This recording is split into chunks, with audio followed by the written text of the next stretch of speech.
આજે તેનો અભ્યાસ કરીએ તો મિશ્ર અર્થતંત્રની અંદર રાજ્ય દ્વારા અમુક વસ્તુઓ કે સેવાઓ પૂરી પાડવામાં આવે છે, જેમાં આપણે જાણીએ છીએ તે પ્રમાણે મિશ્ર અર્થતંત્ર એટલે આપણા ભારત દેશની ચર્ચા કરવામાં આવે છે, જેમાં ભારત દેશમાં સરકાર દ્વારા આપણને અમુક વસ્તુ કે સેવાઓ પૂરી પાડવામાં આવે છે, જેમ કે રેલવે, તાર, ટપાલ, પાણીનો પુરવઠો, નગરપાલિકાની સુવિધા, ગટર યોજના, સરકારી શાળાઓ, સરકારી હોસ્પિટલો વગેરેની સેવા પૂરી પાડવામાં આવે છે, જેમાં જે જાહેર સાહસો દ્વારા સેવા પૂરી પાડવામાં આવે છે, જે જાહેર સાહસોમાં વસ્તુ કે સેવાની કિંમત છે તે અન્ય વસ્તુ કે સેવાની કિંમત પર ખૂબ અસર કરે છે. તો કઈ રીતે અસર કરે છે? તો જાહેર ક્ષેત્ર અને ખાનગી ક્ષેત્ર વચ્ચે હરીફાઈ થતી જોવા મળે છે. જાહેર ક્ષેત્ર એ પોતાના ભાવો જાતે નક્કી કરી શકતા નથી, પરંતુ ખાનગી ક્ષેત્રો એ પોતાના ભાવો જાતે નક્કી કરી શકે છે. આમ જાહેર સાહસો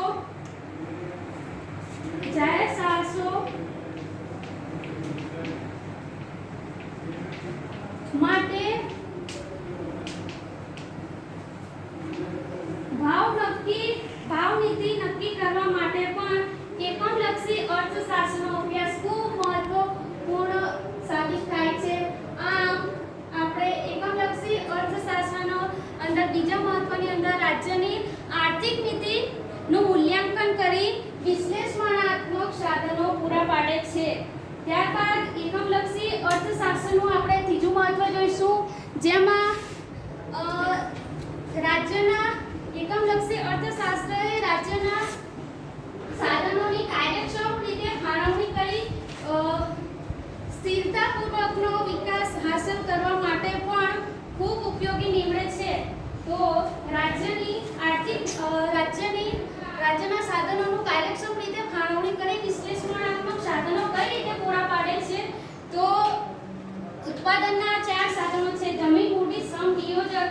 એ ખેતી ક્ષેત્ર, ઉદ્યોગ ક્ષેત્ર અને સેવા ક્ષેત્ર, આ ત્રણ ક્ષેત્રો પાછળ આ ઉત્પાદનના સાધનોની ફાળવણી કઈ રીતે કરે, જેથી આ ત્રણ ક્ષેત્રો છે, ખેતી ક્ષેત્ર, સેવા ક્ષેત્ર, ઉદ્યોગ ક્ષેત્ર, જેમાં સ્થિરતાપૂર્વકનો વિકાસ હાંસલ કરવા માટે પણ એકમલક્ષી અર્થશાસ્ત્રનો અભ્યાસ ખૂબ મહત્વનો પૂરો થાય છે. આમ રાજ્યના સાધનોની કાર્યક્ષમ રીતે ફાળવણી કરી એકમલક્ષી અર્થશાસ્ત્ર સ્થિરતાપૂર્વકનો વિકાસ હાંસલ કરવા માટે પણ ખૂબ ઉપયોગી નીવડે છે. ત્યારબાદ એકમલક્ષી અર્થશાસ્ત્ર એ સંચાલકો અને સંયોજકોના અભ્યાસ માટે પણ ખૂબ મહત્વપૂર્ણ રૂપ નીવડે છે. તો કઈ રીતે સંચાલકો અને સંયોજકો માટે?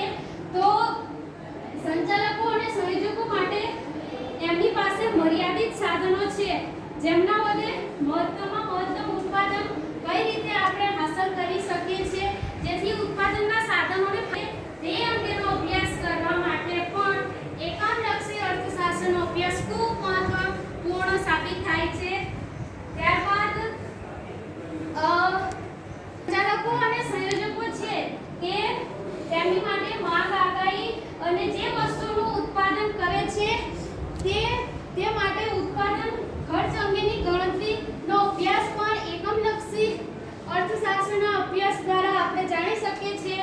આમ સંચાલકો અને સંયોજકો માટે પણ એકમલક્ષી અર્થશાસ્ત્રનો અભ્યાસ ખૂબ મહત્વપૂર્ણ સાબિત થાય છે. ત્યારબાદ એકમલક્ષી અર્થશાસ્ત્રનું પાંચમું મહત્વ એ છે કે એકમલક્ષી અર્થશાસ્ત્ર એ કરવેરા અને આંતરરાષ્ટ્રીય વેપારની બાબતને સમજાવવા માટે પણ ખૂબ મહત્વરૂપ નીવડે છે. કરવેરા આવે છે પ્રત્યક્ષ કરવેરા અને પરોક્ષ કરવેરા.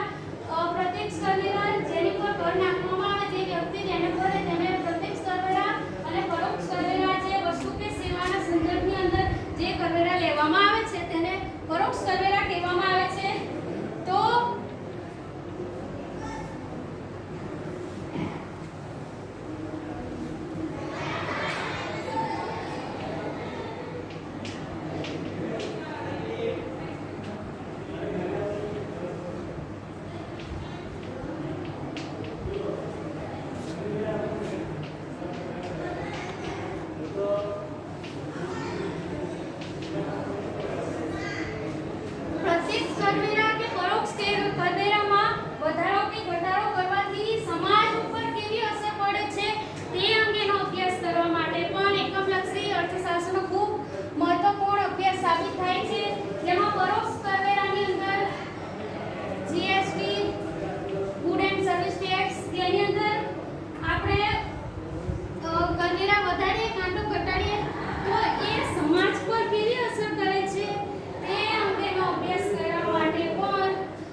થાય છે. તો આંતરરાષ્ટ્રીય વેપારની અંદર આપણે બીજા દેશ જોડે જે વેપાર કરીએ છીએ જેનાથી કેટલો લાભ થાય છે તે અંગેનું માપન કરવા માટે પણ એકમલક્ષી અર્થશાસ્ત્રનો અભ્યાસ ખૂબ મહત્વપૂર્ણ સાબિત થાય છે.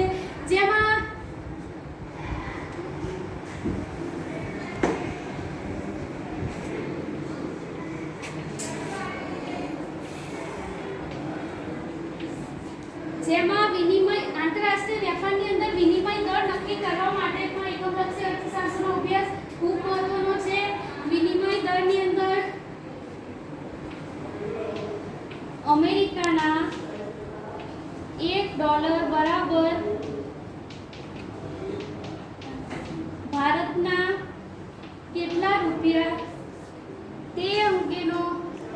તે નિર્ણય નક્કી કરવા માટે પણ એકમલક્ષી અર્થશાસ્ત્ર